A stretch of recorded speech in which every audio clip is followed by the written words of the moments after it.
Hello. हम लोगों का फंक्शन चल रहा था। फंक्शन में आप लोगों ने इंट्रोडक्शन फंक्शन का पढ़ चुका है। इंट्रोडक्शन सेशन में हम लोगों ने क्या क्या पढ़ा? सबसे पहले तो फंक्शन को जाना, फंक्शन के इमेज को जाना और फंक्शन के प्री इमेज को जाना और मैपिंग क्या होता है उस चीज़ों को भी जाना। सबसे पहले हमने फंक्शन के लिए देखा कि फंक्शन एक स्पेशल टाइप ऑफ रिलेशन होता है। फंक्शन है क्या? फंक्शन एक स्पेशल टाइप का रिलेशन है। जो भी बात आपने रिलेशन के अंदर पढ़ा था वही सभी चीजें यहाँ भी फंक्शन के लिए हमने पढ़ा। वहीं पे रिलेशन में क्या हो गया, थोड़ा सा एक स्पेशल टाइप का क्राइटेरिया जुट गया और उसी स्पेशल रिलेशन को हम क्या बोल दिए? एक फंक्शन बोल दिए। फंक्शन में सबसे पहले set A to set B में कैसे कोई फंक्शन होगा उसके लिए एक स्पेशल कंडीशन क्या था? सेट ए का सारा एलिमेंट यूनिकली एसोसिएट होना चाहिए सेट बी के कुछ एलिमेंट के साथ। फंक्शन का जो मेनली डिफिनीशन हमें बताया गया था वो एग्जैक्ट यही चीज था कि सेट ए का सारा एलिमेंट कैसे एसोसिएट होना चाहिए? यूनिकली एसोसिएट होना चाहिए सेट बी के कुछ एलिमेंट के साथ। सेट ए का जो भी एलिमेंट सेट बी के जिस भी एलिमेंट के साथ मैपिंग कर रहा है वो उसका क्या हो जाता है? बी, सेट बी का एलिमेंट सेट ए का क्या हो जाएगा?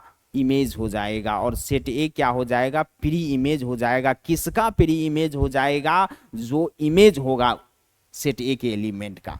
सेट ए का जो भी एलिमेंट सेट बी के जिस एलिमेंट से मैपिंग कर रहा होगा तो सेट बी का वो एलिमेंट इमेज हो जाएगा किसका? जो मैपिंग कर रहा है सेट बी के साथ, जिस एलिमेंट के साथ उसका। पिछले क्लासों में आप लोगों को खूब बताया गया है। अगर कोई भी बच्चे यहाँ से अभी से न्यू सेशन में जुड़ पा रहे हैं तो जाइए कृपया प्लेलिस्ट सेक्शन में जाइए और वहाँ फंक्शन का सबसे पहले आप लेक्चर नंबर 1 कीजिए, लेक्चर इंट्रोडक्शन लेक्चर कीजिए और फिर यहाँ से आज से कंटिन्यू कीजिए। आप आज का जो हमारा टॉपिक है वो है function as a machine. Function को हम एज ए मशीन पढ़ने वाले हैं कि होता क्या है भैया फंक्शन एज ए मशीन। आप फंक्शन को एक मशीन मान लो। चलिए देखते हैं फंक्शन एज ए मशीन हमें क्या सिखाना चाह रहा है। Function is A machine that converts input into output. Function एक मशीन है जो कि कन्वर्ट कर देता है इनपुट को आउटपुट में। आप इनपुट दीजिएगा आउटपुट हमें मिल जाएगा। भैया कोई भी दुनिया का मशीन तो यही काम करता है। चलिए आगे देख लेते हैं फिर इस पे डिस्कशन किया जाएगा। When we give a function an output, जब हम लोग फंक्शन को एक इनपुट देते हैं तो the machine processes the input and gives an output. वो मशीन क्या करता है? प्रोसेस करता है इनपुट को और हमें एक आउटपुट दे देता है। दुनिया का कोई भी मशीन ले लीजिए आप, कुछ ना कुछ इसको हमें इनपुट देना पड़ता है और तब जाके उस इनपुट के बदले हमें वो मशीन क्या देता है? आउटपुट देता है। आप उस मशीन को जब इनपुट दीजिएगा मशीन उस इनपुट को कुछ प्रोसेस करेगा अपने अंदर और प्रोसेसिंग करने के बाद हमें कुछ नया प्रोडक्ट मिल जाएगा और उसी को आउटपुट बोला गया है। जैसे आप एग्जाम्पल के लिए ऐसे समझ सकते हैं, एक ये जूसर मिक्सर है। भैया जूस बनाने वाला मशीन होता है जिसमें हम लोग फल डालते हैं और लिक्विड फॉर्म में हमें जूस मिल जाता है। ये सभी बच्चों ने देखा होगा, सभी लोग जानते होंगे आप लोग। यहाँ पे इस जूस के जूसर मशीन के अंदर में क्या करते हैं? हम इनपुट दे रहे हैं। अगर हमें बनाना शेक चाहिए तो आप इसमें बनाना डालिएगा। भैया यहां से ये बनाना उठा के इसके अंदर डालोगे। आप दरअसल कर क्या रहे हो? इस जूसर मशीन को इनपुट दे रहे हो और जब आप बनाना दीजिएगा तो आपको बनाना शेक मिलेगा, बनाना जूस मिलेगा। भैया ये मशीन का काम ही है, जो भी चीज आप इसमें डालोगे उसका जूस बना देगा। अगर आपको मैं डाल दूं तो आपका भी ये जूस बना के निकाल देगा। बनाना डालोगे बनाना को ये जूस बना देगा। एप्पल डालोगे एप्पल को जूस बना देगा। मैंगो डालोगे मैंगो का जूस बना देगा। ऑरेंज डालोगे, ये ऑरेंज है, ऑरेंज का हमें जूस मिल जाएगा। हम कर क्या रहे हैं? इस जूसर मशीन के अंदर में ये कर रहे हैं, जो बनाना दिए, एप्पल दिए, मैंगो दिए, कुछ भी चीज दे रहे हैं दरअसल इनपुट दे रहे हैं कि नहीं? यहाँ पे हम इस मशीन को इनपुट दे रहे हैं और उस इनपुट के फॉर्म में हमें क्या मिल रहा है? आउटपुट मिल रहा है। आप इस मशीन को इनपुट दीजिएगा, ये मशीन कुछ प्रोसेस कर रहा है उस इनपुट को और हमें आउटपुट दे रहा है। इसी को तो नाम दे दिया गया है फंक्शन। यही चीज फंक्शन एज ए मशीन के अंदर हमें बताया जा रहा है कि जब आप फंक्शन को भी, जैसे आप रियल लाइफ में कोई भी मशीन को देख रहे हैं, जैसे मान लीजिए आपका बाइक है, बाइक को आप क्या कर रहे हैं, पेट्रोल दे रहे हैं, तभी तो वो आपको कुछ डिस्टेंस ट्रेवल करवा पा रहा है। आप इनपुट के रूप में, इनपुट के फॉर्म में पेट्रोल दे रहे हैं, ईंधन दे रहे हैं, और वो आपको आउटपुट के फॉर्म में क्या दे रहा है, कुछ डिस्टेंस ट्रेवल करवा रहा है। तो कर क्या रहे हैं आप, इनपुट दिए और इनपुट को प्रोसेस करके वो मशीन, बाइक भी तो एक मशीन है।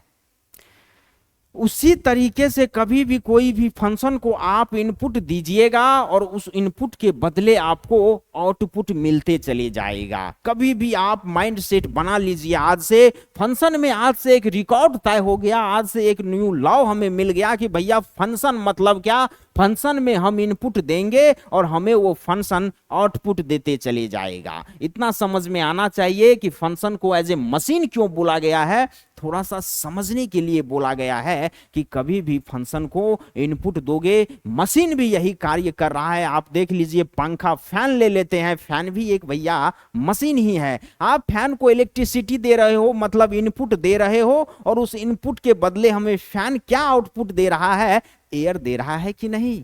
बल्ब ले लो, अभी जो ये लाइटें लगे हुए हैं, ये लाइट को भी तो हमें इनपुट देना पड़ता है।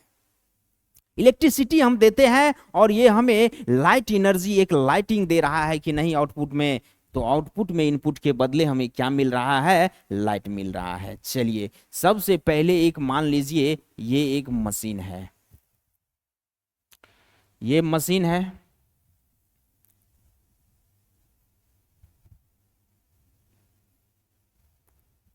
यहां से आप क्या कर रहे हैं, एक्स इनपुट दे रहे हैं। आप क्या कर रहे हैं, एक्स इनपुट आप इस मशीन के अंदर दिए हैं, ये मशीन कुछ प्रोसेस करेगा, ये मशीन क्या करेगा, कुछ प्रोसेस करेगा। अब इसका प्रोसेसिंग का मेथड जो होगा भैया उस अनुसार से प्रोसेस करेगा।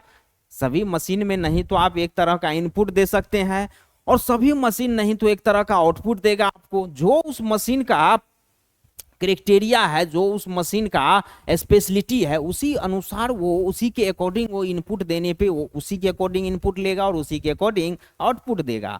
जैसे आप यहां पे मान लीजिए क्यूब, ये मशीन में कुछ भी दीजिएगा, यहां आने पे उसको ये क्यूब कर देगा। इस मशीन का क्राइटेरिया क्या है, कंडीशन क्या है कि यहां आने पे ये क्यूब कर देगा। फ्यूचर्स इस मशीन का आप अगर बोलिएगा तो फीचर क्या है, जो भी चीज इनपुट डालिएगा उसको क्यूब कर देगा। यहां पे मान लीजिए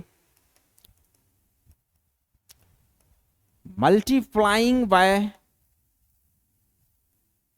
5 कर देगा, और यहां आने पे एड 2 कर देगा।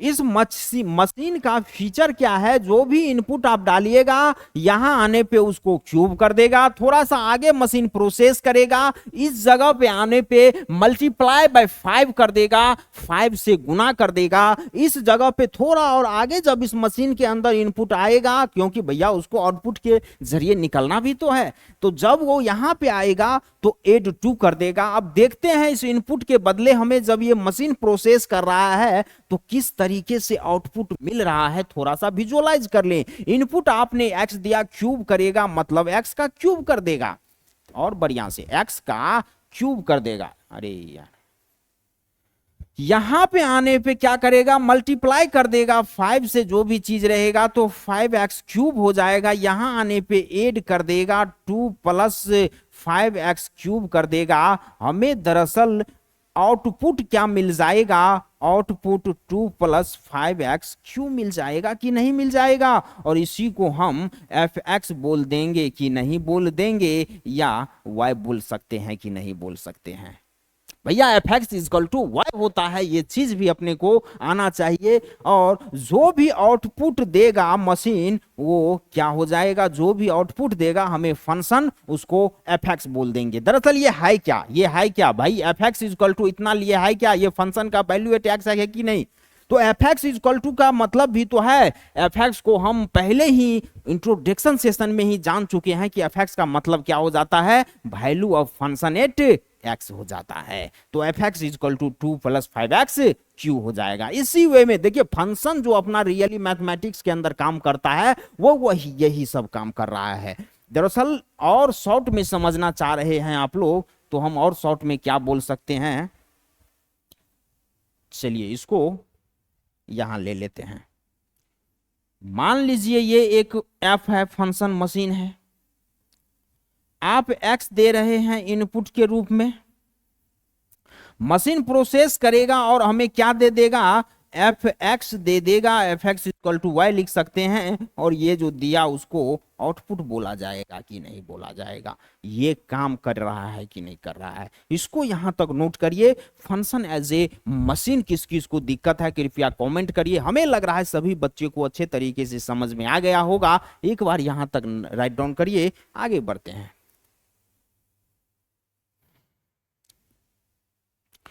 अब दरअसल याद कीजिए फंक्शन में जो मैपिंग करते थे तो क्या करते थे, इनपुट का मैपिंग आउटपुट के साथ करते थे कि नहीं करते थे। अगर हम ये बोल रहे हैं f such that set A to set B, अगर कोई फंक्शन हो रहा है, ये एक सेट ए है, ए बी सी डी मान लीजिए, ये एक फंक्शन बी है 2 3 4 5 मान लीजिए,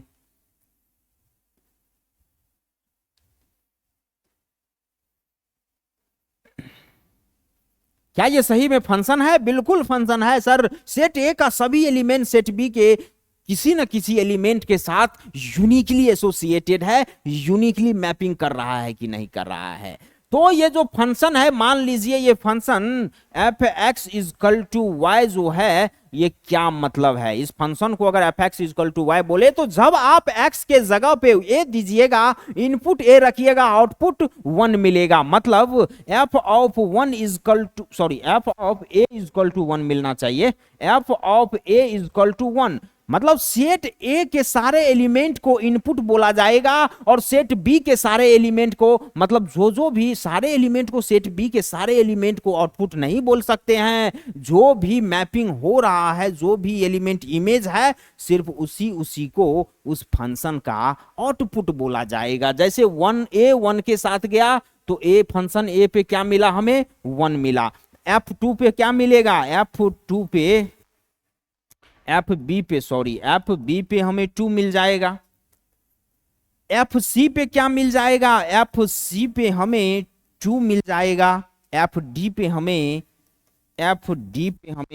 3 मिल जाएगा। मतलब इस फंक्शन के अंदर जब इनपुट ए दिए आउटपुट 1 मिला, इनपुट बी दिए आउटपुट 2 मिला, इनपुट सी दिए आउटपुट 2 मिला, इनपुट डी दिए आउटपुट 3 मिल गया। मतलब अब ये हम बोल सकते हैं यहां पे सेट ए को तो इनपुट बोल देंगे, लेकिन क्या सेट बी को आउटपुट बोल सकते हैं? क्या नहीं बोल सकते हैं भैया। आउटपुट के लिए आपको क्या करना होगा, आउटपुट के लिए अलग से लिखना होगा, एक सेट बना के आउटपुट 1 2 3 केवल होगा, 1 2 3। और याद कीजिए जो भी एलिमेंट से मैपिंग कर रहा था सेट ए का एलिमेंट, उसी को सिर्फ इमेज बोलते थे। मतलब आउटपुट और इमेज सेम चीज हुआ कि नहीं हुआ। तो यहां पे जो कल तक हम पिछले सेशन तक जो भी काम कर रहे थे, मतलब कर क्या रहे थे, इनपुट से आउटपुट को मैपिंग करवा रहे थे। इनपुट और आउटपुट में कोई दिक्कत नहीं होना चाहिए, आपको तुरंत क्लिक करना चाहिए। अगर कोई function set A to set B हो रहा है, मतलब सेट ए का सारा एलिमेंट क्या होगा, इनपुट होगा, और आउटपुट कौन कौन होगा, सेट ए का जो भी एलिमेंट, जितना भी सेट बी के एलिमेंट के साथ मैपिंग हो रहा है, सेट बी का वो सारा एलिमेंट आउटपुट बोला जाएगा। अगर जो मैपिंग नहीं कर रहा है 4 5 क्या आउटपुट होगा? नहीं होगा भैया। 4 5 के साथ तो कोई एलिमेंट मैपिंग ही नहीं कर रहा है, तो 4 5 आउटपुट नहीं होगा। यहां तक एक बार फिर से नोट कर ले, अगर करना चाहे तो समझाने के लिए था, वैसे कोई जरूरी है नहीं। चलिए अब आ जाइए representation of a function. Function का रिप्रेजेंटेशन का कुछ मेथड है। जनरली हमें 3 मेथड्स को पढ़ने का जरूरत है और 3 मेथड्स को हम बहुत बढ़िया तरीका से पढ़ेंगे। सबसे पहले मेथड नंबर ए ले लेते हैं, ऑर्डर पेयर। ऑर्डर पेयर क्या हो जाता है, पिछले क्लासों में जो आप इंट्रोडक्शन सेशन में जितना काम फंक्शन के लिए रिप्रेजेंटेशन का कर रहे थे, वो सभी ऑर्डर पेयर था। आपको जानने का सारा चीज जाना हुआ है, कोई नया चीज यहां नहीं मिलेगा। अगर function f such that A to B हो रहा है तो उसको सेटिस्फाई द फॉलोइंग कंडीशन, कोई भी function set A to set B हो रहा होगा तो उसको ये सभी कंडीशन को सेटिस्फाई करना होगा। दरअसल एफ क्या होगा, फंक्शन सबसेट होगा ए क्रॉस बी का, Cartesian product of A and B. भैया रिलेशन भी होता था तो रिलेशन को सबसेट होना पड़ता था ए क्रॉस बी, और फंक्शन भी तो एक रिलेशन है, भले स्पेशल टाइप का रिलेशन है तो फंक्शन को भी इसीलिए सबसेट होना पड़ेगा ए क्रॉस बी का। चलिए पॉइंट सेकंड क्या सेटिस्फाई करना पड़ेगा, ये उल्टा के ए लिखा हुआ है, इसका क्या मतलब है, फॉर एवरी। उल्टा के ए जो लिखा हुआ है इसको फॉर एवरी बोल देंगे। For every small a belongs capital ए, मतलब कैपिटल ए एक सेट है और स्मॉल ए उस सेट का एलिमेंट है, तो small a belongs capital A, there exist b belongs B such that A B belongs f होना चाहिए। मतलब अगर ए जो है सेट ए को बिलोंग्स कर रहा है तो उसका एग्जिस्टेंट सेट बी में होना चाहिए। सेट ए में कोई एलिमेंट है तो उसका मैपिंग होना चाहिए सेट बी के किसी एलिमेंट के साथ। मतलब अगर ए का बी से मैपिंग हो रहा है तो ए बी बिलोंग्स फंक्शन के अंदर करना चाहिए। तीसरा पॉइंट क्या बोला जा रहा है, ए बी अगर बिलोंग्स फंक्शन को कर रहा है and A C belongs function को कर रहा है, मतलब B is equal to C, B is equal to C बोला जा रहा है। अब इसका क्या मतलब है भैया, भाई सेम बात है, आप इनपुट दे रहे हो ए, फंक्शन आउटपुट बी दे रहा है। अगर a B belongs A f कर रहा है मतलब क्या, इनपुट इसमें क्या है, ए है, मतलब फंक्शन ए पे वैल्यू क्या मिलेगा, हमें बी मिलेगा, फंक्शन का वैल्यू ए पे बी मिल जाएगा। तो ए इनपुट देने पे आउटपुट बी मिला, ए इनपुट देने पे आउटपुट सी कैसे मिल सकता है, मतलब अगर मिल रहा है तो बी और सी कहीं ना कहीं इक्वल होगा कि नहीं होगा, बिल्कुल इक्वल होगा भैया। ए और सी जो सेम इनपुट पे सेम आउटपुट देना चाहिए। अगर सेम इनपुट पे यहां इनपुट ए दे रहे हैं आउटपुट बी दे रहा है, इनपुट ए दे रहे हैं आउटपुट सी दे रहा है, मतलब बी इक्वल टू सी होगा। सिंपल सी बात है, ज्यादा लॉट नहीं लेना है, थोड़ा बहुत कम समझ में आए इग्नोर कर सकते हैं अभी आप इसको अभी आप इग्नोर कर सकते हैं, आगे जैसे जैसे बढ़ेंगे सारा पिक्चर क्लियर हो जाएगा। चलिए सेकेंड मेथड क्या है रिप्रेजेंटेशन का, अलजेब्रिक रिप्रेजेंटेशन का क्या मतलब है भैया, फंक्शन को अलजेब्रा के फॉर्म में एक फार्मूला के फॉर्म में रिप्रेजेंट कर रहा होगा। मतलब f such that R to R, R R लिखा हुआ है यहां, ये थोड़ा सा टाइपिंग मिस्टेक है, इसके बदले आप ऐसे समझ लीजिए function real number to real number हो रहा है। चलिए फंक्शन जो है रियल नंबर से रियल नंबर में हो रहा है, तब क्या है y is equal to f x is equal to 4x दिया हुआ है। फंक्शन क्या दिया हुआ है, f x is equal to 4x, मतलब आप इनपुट रियल नंबर में से लिखिए तो आउटपुट भी कोई ना कोई रियल नंबर मिलेगा। भैया x के जगह कुछ भी नंबर रियल नंबर रखोगे तो यहाँ भी x 4 इंटू वो जो भी आप इनपुट रखोगे 4 से मल्टीप्लाई होके एक आउटपुट मिलेगा, और वो भी तो कहीं ना कहीं रियल नंबर होगा। अभी ये रिप्रेजेंटेशन है फंक्शन का, इस पे ज्यादा दिमाग नहीं लगाइएगा कृपया। F x is equal to x square है, उसी तरीके से ये एक अलजेब्रिक रिप्रेजेंटेशन है। सेकेंड, ये पहला तो आपको ये इस तरीके से होगा अलजेब्रिक। सेकेंड अलजेब्रिक क्या हो सकता है, फंक्शन का रिप्रेजेंटेशन करने का तरीका ये हो सकता है, एक बार F x is equal to x plus 1 होगा और F x is equal to minus X होगा। भैया दो अलजेब्रिक इक्वेशन को एक फंक्शन में कंबाइन करके दे दिया है। अगर f x is equal to x plus 1 होगा, जैसे यहाँ पे F x is equal to 4x था तो फंक्शन आर टू आर था, लेकिन x कहां से कहां था, रियल नंबर से रियल नंबर के बीच में होना चाहिए। लेकिन यहां पे क्या कंडीशन x का दे दिया है इस फंक्शन के लिए, जो भी आप इनपुट रखिएगा, भैया इनपुट का मतलब क्या है, x मतलब इनपुट आप फंक्शन चैप्टर के लिए तो समझ लीजिए भैया, फिक्स कर दीजिए, इस बात को आप लॉक कर दीजिए। x का जो भी वैल्यू आप फंक्शन x के जगह पे रखिएगा, मतलब आप इनपुट दीजिएगा तो आउटपुट मिलेगा। और वो इनपुट का कंडीशन क्या है, इनपुट आप कहां से कहां रख सकते हैं, इनपुट आपका -1 या -1 से बड़ा लेकिन 4 से छोटा होना चाहिए। -1 से greater than equal to x और लेस देन 4 है। जब माइनस एक्स रखिएगा, अगर f x is equal to minus x लीजिएगा तो आपका माइनस एक्स के इनपुट के लिए क्या कंडीशन है, 4 से greater than is equal to x less than 7 होना चाहिए, मतलब 4 या 4 से बड़ा लेस देन 7 होना चाहिए। इस सब चीज को नहीं समझना है अभी, जैसे जैसे आगे बढ़िएगा सारा पिक्चर क्लियर हो जाएगा, बहुत इजी लगने लगेगा। एक बार के लिए बस ये देख लेना है कि भैया रिप्रेजेंटेशन कभी भी फंक्शन का अलजेब्रिक फॉर्म में ऐसे भी हो सकता है। चलिए तीसरा क्या है, f x is equal to x square minus x plus 1, तो x less than equal to 0 होना चाहिए। इसके लिए एक्स स्क्वायर के लिए माइनस एक्स माइनस 1 अगर एफ एक्स इजक्वल टू आप रखिएगा तो एक्स लेस देन 0 होना चाहिए। यहां x greater than equal to 0, sorry उल्टा हो गया था, यहां तक आप नोट कर सकते हैं। आगे बढ़ते हैं, चलिए ग्राफिकल रिप्रेजेंटेशन। आपने सबसे पहले फंक्शन को रिप्रेजेंटेशन करने का 3 मेथड के बारे में डिस्कस किया। सबसे पहले ऑर्डर पेयर को देखा, फंक्शन के ऑर्डर पेयर के रिप्रेजेंटेशन को देखा। इसके बाद आप लोगों ने अलजेब्रिक रिप्रेजेंटेशन को देखा। आप देख लीजिए ग्राफिकल रिप्रेजेंटेशन क्या हो जाता है। वेरी इजी है भैया, फंक्शन के लिए तो कोई चिंता ही नहीं करना है। ग्राफिकल रिप्रेजेंटेशन क्या कर रहा है, a graph is called a function. एक ग्राफ को हम फंक्शन कहेंगे इफ अगर a vertical line parallel to the Y axis intersect the graph at only one point. मतलब एक ग्राफ को हम फंक्शन का ग्राफ कब बोलेंगे, कोई भी ग्राफ फंक्शन कब होगा, जब आप एक वर्टिकल लाइन ड्रॉ कीजिए पैरेलल टू वाई एक्सिस और वो वर्टिकल लाइन उस ग्राफ को केवल और केवल एक पॉइंट पे कट करना चाहिए, इंटरसेक्ट करना चाहिए। अगर एक से ज्यादा पॉइंट पे इंटरसेक्ट कर दिया तो वो फंक्शन का ग्राफ नहीं होगा। एक पॉइंट पे केवल कट करेगा तो वो फंक्शन का ग्राफ होगा। अपने को ध्यान क्या रखना है, बस एक चीज याद रखना है, एक पैरेलल टू वाई एक्सिस एक वर्टिकल लाइन ड्रॉ करेंगे और वो लाइन कहां कहां उस ग्राफ को कितने पॉइंट पे इंटरसेक्ट कर रहा है, केवल एक पॉइंट पे इंटरसेक्ट करे फंक्शन का ग्राफ होगा। चलिए इसको एग्जांपल के थ्रू थोड़ा सा समझने का कोशिश करते हैं। ये एक्स एक्सिस, ये वाई एक्सिस, ये आपका y is equal to x square का ग्राफ हो गया। अब ये ग्राफ फंक्शन का ग्राफ है कि नहीं कैसे चेक करिएगा, सबसे पहले चलिए 2-4 ग्राफ लेते हैं, एक ग्राफ से मन नहीं भरता है। ये आपका x is equal to y square का ग्राफ हो गया,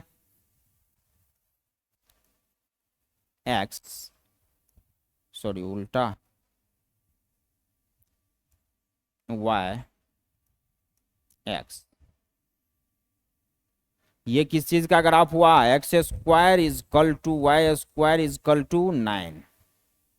आपको 3 ग्राफ दिया हुआ है, बताइए भैया इस तीनों में से कौन सा ग्राफ फंक्शन है, फंक्शन का ग्राफ होगा, कौन सा ग्राफ फंक्शन होगा या कौन सा ग्राफ फंक्शन नहीं होगा, कैसे चेक करोगे।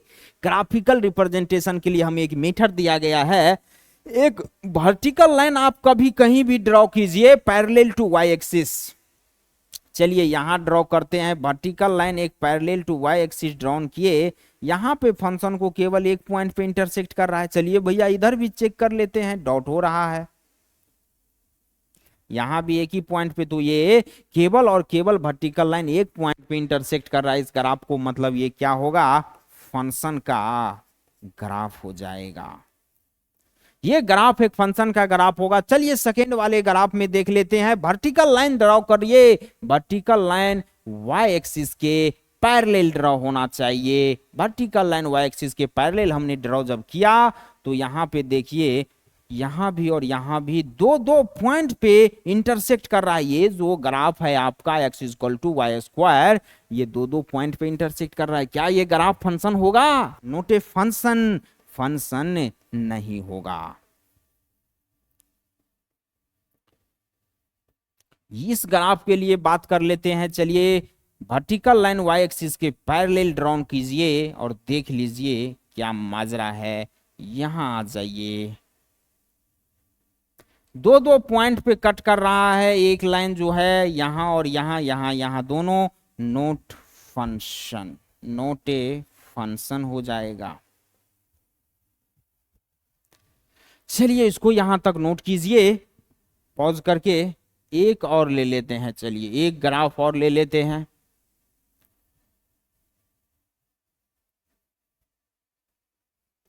Y axis, x axis.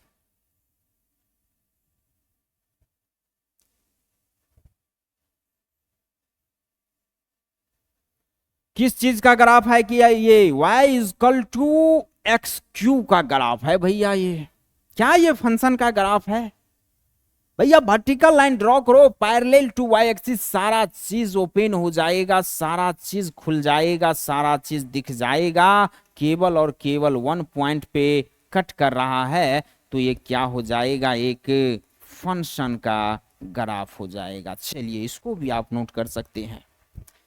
वैसे नोट करने का ग्राफ और आप जरूरत नहीं है, बस इसके कंडीशन को याद रखना होगा। कोई भी ग्राफ फंक्शन का ग्राफ तब होगा जब भी हम पैरेलल टू वाई एक्सिस एक लाइन ड्रॉ करेंगे और वो लाइन उस ग्राफ को केवल और केवल एक ही पॉइंट पे इंटरसेक्ट करना चाहिए, कट करना चाहिए। चलिए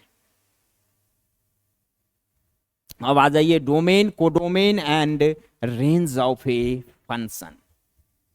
रिलेशन में भी आपने डोमेन पढ़ा, रेंज पढ़ा, दो चीज तो देखा हुआ है। जो चीज रेंज और डोमेन होता था ना, सेम फंक्शन में भी वही चीज होगा, घबराने का जरूरत नहीं है। कोडोमेन एक एक्स्ट्रा चीज यहां पे आ रहा है, फंक्शन के अंदर में कोडोमेन एक एक्स्ट्रा चीज आ जा रहा है। चलिए देख लेते हैं। Let f such that A to B, अगर कोई फंक्शन सेट ए से सेट बी में हो रहा है, then set A is called the domain.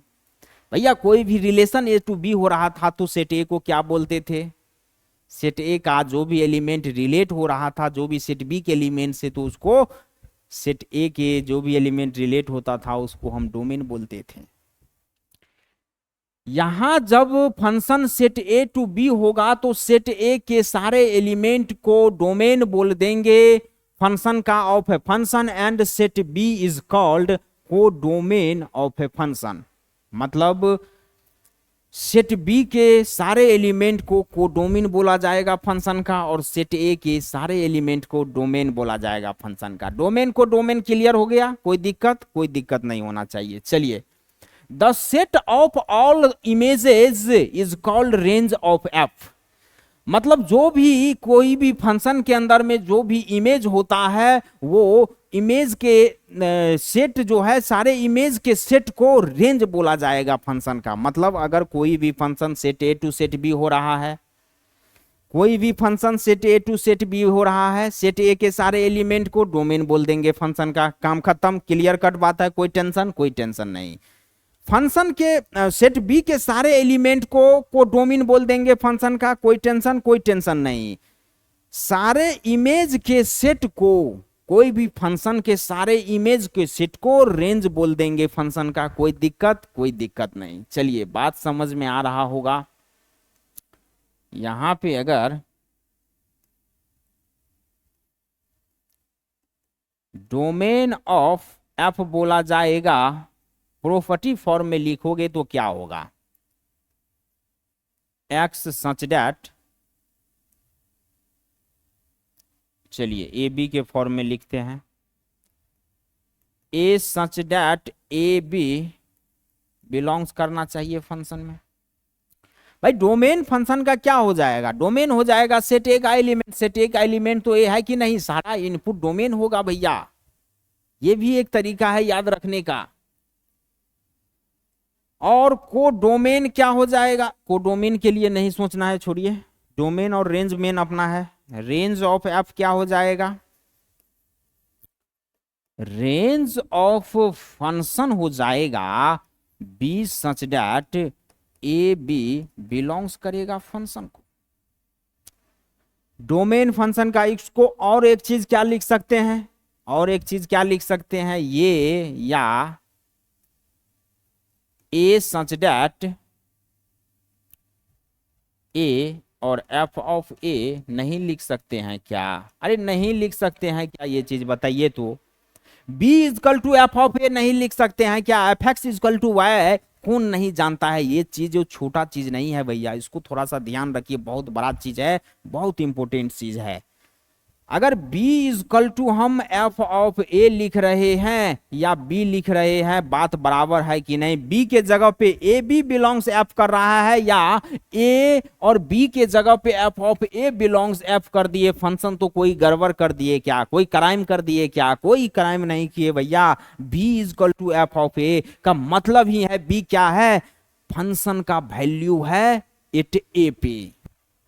मतलब b is equal to f a जो बताया गया था पिछले क्लासों में, वो क्या क्यों बताया गया था, यहां पे ये रिप्रेजेंट कर रहा है कि a इनपुट देने पे हमें आउटपुट b मिला है, मतलब फंक्शन का वैल्यू b हुआ कि नहीं। फंक्शन का वैल्यू b हो जाएगा, फंक्शन का जो भी आउटपुट होता है वही तो फंक्शन का वैल्यू होता है। तो यहां पे एफ बी के जगह पे एफ ए लिख सकते हैं। और क्या बोल सकते हैं, इसको भी लिख दे क्या उसके फॉर्म में, ए के जगह पे एफ ए लिख देंगे। चलिए, नहीं बी के जगह पे sorry, F a such that F A belongs F, मतलब या तो ये या ये, इसी को दूसरे फॉर्म में लिखे हुए हैं। b is equal to f a लिख सकते हैं कि नहीं, b इजकल टू तो f a such that function का वैल्यू एट ए पे सच दैट ए और एफ ए बिलोंग्स एफ करना चाहिए। यहां पे चलिए एक बात आप लोग याद रख लीजिए, b is equal to f a होना चाहिए। एक पॉइंट यहां पे बन रहा है, वो क्या पॉइंट है, every function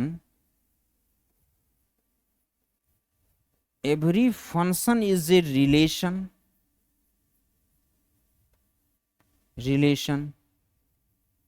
but every relation may or may not be a function. क्या बोला गया है, every function is a relation but every relation may or may not be a function. जो भी फंक्शन है ना, प्रत्येक फंक्शन तो एक रिलेशन है, लेकिन प्रत्येक रिलेशन एक फंक्शन हो भी सकता है और नहीं भी हो सकता है। चलिए यहां तक नोट कीजिए, आगे बढ़ते हैं। इससे पहले एक चीज ले लेंगे, तब जाके क्वेश्चन करेंगे। चलिए मान लीजिए f such that set A to set B हो रहा है, ठीक। ये सेट ए है, ए बी सी डी। ये सेट बी है 1 2 3 4 5, ठीक। ए 1 के साथ जा रहा है, बी भी 1 के साथ जा रहा है, सी 2 के साथ जाएगा, डी 4 के साथ मैपिंग कर रहा है। ये फंक्शन ए टू बी हो रहा है एफ। अब इसके अंदर हमें क्या क्या बताना है, रेंज डोमेन को डोमेन बताना है। रेंज ऑफ एफ क्या हो जाएगा, रेंज ऑफ एफ हो जाएगा, रेंज ऑफ एफ क्या हो जाएगा, सेट ऑफ ए हो जाएगा, सेट ए का सभी एलिमेंट हो जाएगा, a b c d, a b c d हो जाएगा। रेंज नहीं, डोमेन ऑफ एफ पहले होगा ना। चलिए डोमेन ऑफ एफ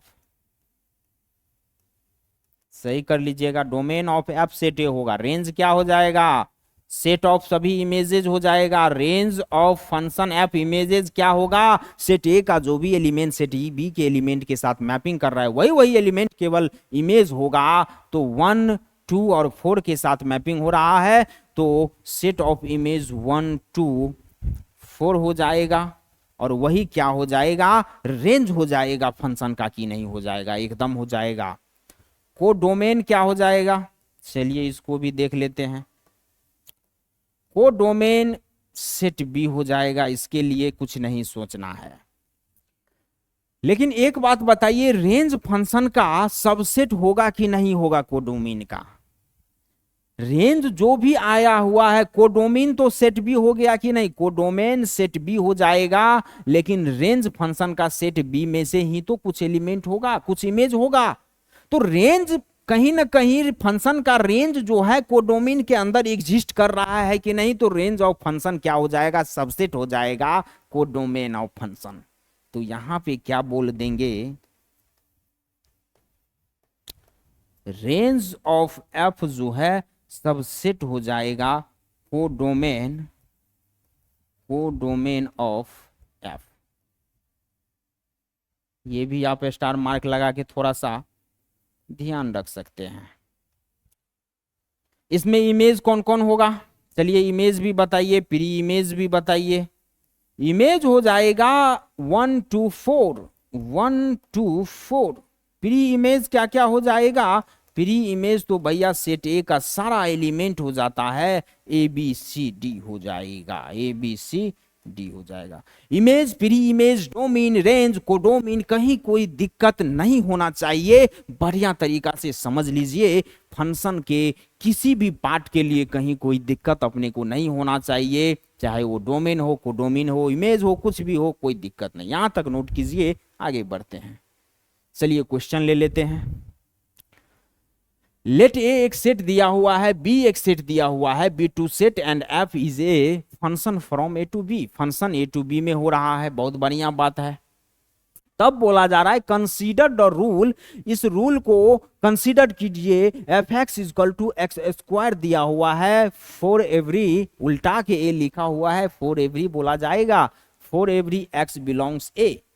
मतलब x जो है ये फंक्शन का इनपुट जो है वो सेट ए को बिलोंग्स कर रहा है, ये बात यहां पे दे दिया है आपको रूल के अंतर्गत। Algebraic representation of a function दे दिया कि नहीं दे दिया, चलिए इसको हल करने का भी तरीका देख लेंगे, कोई दिक्कत नहीं होगा। तो फाइंड क्या करने बोल रहा है, then find domain, codomain and range of a function. भाई दो सेट आपको दे दिया है, बोल रहा है सेट ए टू बी में फंक्शन हो रहा है। सेट ए टू बी में अगर फंक्शन हो रहा है तो सबसे पहले क्लियर कट है कि भाई इनपुट सेट ए होगा और आउटपुट सेट बी होगा। एक रूल दिया हुआ है फंक्शन का, वो f x equal to x square दिया हुआ है, जहां पे एक्स जो है वो बिलोंग सेट ए को करेगा, इनपुट को करेगा। चलिए सबसे पहले अपन सेट ए लिखेंगे, यहां सेट बी लिखेंगे 1 2 3 4, 1 4 9 16 25। एफ एक्स इक्वल टू अपने को एक्स स्क्वायर दिया हुआ है, for every x belongs set ए बोला जा रहा है। अगर आप इनपुट 1 रखते हैं तो क्या मिलेगा वो देख लेते हैं।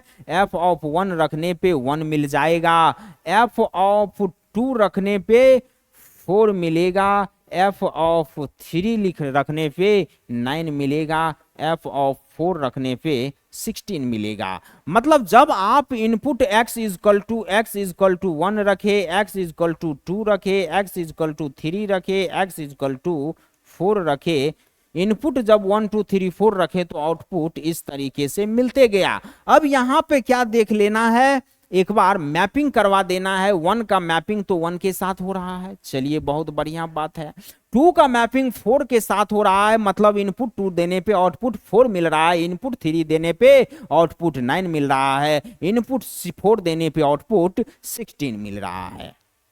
अब रेंज को डोमेन और डोमेन बताने में क्या दिक्कत हो रहा है, कहीं कोई दिक्कत नहीं होना चाहिए। यहां पे डोमेन ऑफ फंक्शन पूछा है, नहीं बता पाइएगा क्या। सेट ए का सारा एलिमेंट डोमेन हो जाएगा, 1 2 3 4 डोमेन हो जाएगा। रेंज ऑफ फंक्शन क्या हो जाएगा, रेंज ऑफ फंक्शन हो जाएगा set of all image. Image कौन कौन है इसके अंदर, 1 4 9 16 इमेज है कि नहीं है, 1 4 9 16 इमेज हो जाएगा। कोडोमेन भी पूछा है क्या, कोडोमेन क्या हो जाएगा, कोडोमेन हो जाएगा सेट बी का सारा एलिमेंट। कोडोमेन ऑफ एफ क्या हो जाएगा, 1 4 9 16, 1 4 9 16 25 हो जाएगा। और यही अपने से पूछा हुआ है, कहां दिक्कत है भैया, नहीं कर पाओगे क्या। अलजेब्रिक फॉर्म का हमें जो भी एक रूल दिया हुआ था, जो भी फंक्शन का रिप्रेजेंटेशन दिया हुआ था, उसके अकॉर्डिंग हम क्या किए, सोल्व कर देंगे, इनपुट रख रख के देख लेंगे। इनपुट का कोई कंडीशन अगर ये हमको मान लीजिए सेट ए सेट बी नहीं देता, बोल देता R2 R N2 N हो रहा है, तब क्या करते, चलिए इसको नोट कीजिए, वो भी देखते हैं क्या करेंगे। यहां तक एक बार नोट कर लीजिए पॉज करके, ये क्वेश्चन देखिए उसी तरीके का है। आपको कोई दो सेट नहीं दिया हुआ है, बस बोल दिया है कि फंक्शन नेचुरल नंबर से नेचुरल नंबर में डिफाइंड हो रहा है। Let n be the set of all natural number, n क्या है, एक सेट है सभी नेचुरल नंबर का। And f such that function n2n हो रहा है, मतलब इनपुट भी नेचुरल नंबर ही डालिए उस फंक्शन के अंदर में, और आउटपुट भी जो मिलेगा वो नेचुरल नंबर में से ही मिलेगा। तो fx इक्वल टू 2x बोला जा रहा है, जहां पे for every x belongs n करेगा, मतलब इनपुट बिलोंग्स नेचुरल नंबर को कर रहा है, तो बोल रहा है देन फाइंड डोमेन, को domain and range of f। Function का डोमेन, को डोमेन और रेंज बताइए। चलिए सबसे पहले fx इक्वल टू 2x दिया गया है। नेचुरल नंबर के लिए हम क्या रखेंगे, x इक्वल टू 1 रखेंगे, f1 पे हमें 2 मिल रहा है, 2 रखेंगे f2 पे 4 मिलेगा, 3 रखेंगे 6 मिलेगा, 4 रखेंगे 8 मिलेगा, 5 रखेंगे 10 मिलेगा। जाते जाओगे इनपुट डालते जाओगे नेचुरल नंबर का, तो भैया अनंत सीमा है, नेचुरल नंबर का इनपुट डालते जाओगे, आउटपुट तुम्हें मिलते चले जाएगा। चलिए अब मैपिंग करवा देते हैं नेचुरल नंबर n2n,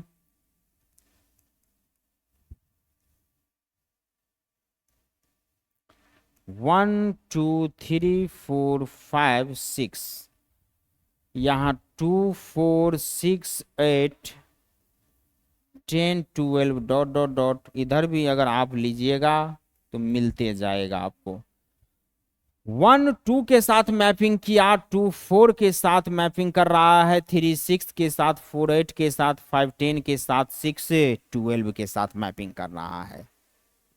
6 रखोगे यहाँ किए नहीं तो 12 हमें इनपुट 6 रखने पे आउटपुट 12 मिल जाएगा।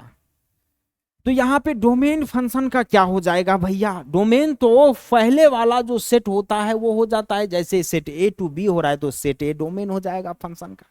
Natural number two natural number हो जाएगा, हो रहा है अगर फंक्शन, तो डोमेन फंक्शन का तो नेचुरल नंबर हो जाएगा। डोमेन ऑफ f क्या हो जाएगा, डोमेन ऑफ f तो भैया नेचुरल नंबर हो गया। अब रेंज ऑफ f क्या हो जाएगा, रेंज ऑफ फंक्शन हो जाएगा सेट ऑफ सभी इमेजेस, सेट 2 4 6 8, मतलब इवेन नेचुरल नंबर हो रहा है, 2 4 6 8 डॉट डॉट ऑफ 2 तक चलते जाएगा। को डोमेन भी पूछ रहा है तो को डोमेन तो क्या हो जाएगा, n हो जाएगा भैया, को डोमेन n हो जाएगा। अगर इमेज का बात करेगा, इमेज क्या हो जाएगा, चलिए अपने तरफ से ये बात कर रहे हैं तो n हो जाएगा। प्री इमेज क्या हो जाएगा, तो प्री इमेज n नहीं होगा, प्री इमेज n होगा, इमेज हो जाएगा जो भी एलिमेंट सेट B का, तो यहाँ पे इमेज क्या हो जाएगा, रेंज ऑफ f हो जाएगा। जो जो एलिमेंट रेंज में है फंक्शन के वो सभी इमेज हो जाएगा। प्री इमेज क्या हो जाएगा, प्री इमेज नेचुरल नंबर हो जाएगा। सेट A को क्या बोलते हैं, प्री इमेज बोलते हैं। कहाँ क्या दिक्कत है जरा ये हमें बता दीजिए, कमेंट करिए अगर किसी बच्चे को दिक्कत है। भैया दिक्कत नहीं होना चाहिए। चलिए इसको नोट कर लीजिए, यहां तक आगे बढ़ते हैं। नेक्स्ट चलिए, इनइक्वलिटी। देखिए फंक्शन का और पूरे मैथमेटिक्स में भैया कैलकुलस के रीढ़ के हड्डी को बोला जाता है इनइक्वलिटीज और इंटरवल्स। ये दो चीज तो बहुत बेसिक बात है, क्लास 11th में ही आप लोगों को पढ़ाया जाता है। हम यहाँ पे रिवीजन करेंगे, एक बार फिर से पढ़ेंगे ताकि कहीं कोई इस चैप्टर के अंदर दिक्कत नहीं होना चाहिए। ओवरऑल पूरे फंक्शन, पूरे कैलकुलस के अंदर में फंक्शन तो छोड़िए, मैथमेटिक्स के साथ आपको क्लास 12 में आपको पूरा का पूरा कैलकुलस ही है, थोड़ा बहुत एक्स्ट्रा चीज है। कैलकुलस के अंदर में आपको क्या मिलेगा पढ़ने को, क्या जरूरत पड़ेगा, इनइक्वालिटी और इंटरवल, ये दो चीज का बहुत खेल चलता है। बहुत बच्चे को बेसिक ही क्लियर नहीं रहता है और उसे आगे दिक्कत होते रहता है। ऐसा काम नहीं करना है, बढ़िया तरीका से पढ़ेंगे, इसको भी पढ़ेंगे, बेसिक बात है जानेंगे, बेसिक को कंप्लीट करेंगे। चलिए इनइक्वालिटी क्या होता है, इनइक्वालिटी से पहले जरा सा हमें यहां पे बताइए, इनइक्वेशन जानते हैं क्या आप लोग? इनइक्वेशन क्या होता है ये चीज समझ में आना चाहिए। देखिए ax plus B greater than C होगा, या क्या कंडीशन बनेगा, greater than equal to C होगा। ax प्लस बी एक बार लेस देन सी का कंडीशन बनेगा, ax plus B less than equal to का कंडीशन बनेगा सी। भाई ये चार ही कंडीशन पॉसिबल है कि नहीं है? यहां पे ABC क्या है, ABC है रियल नंबर, ABC क्या है, ABC आर है, रियल नंबर है। A नॉट इक्वल टू 0 होना चाहिए, A नॉट इक्वल टू 0। भैया A अगर 0 कर दोगे X 0 हो जाएगा, फिर तो कोई रियल नंबर के ग्रेटर इक्वल टू फिर काहे का इनइक्वेशन होगा।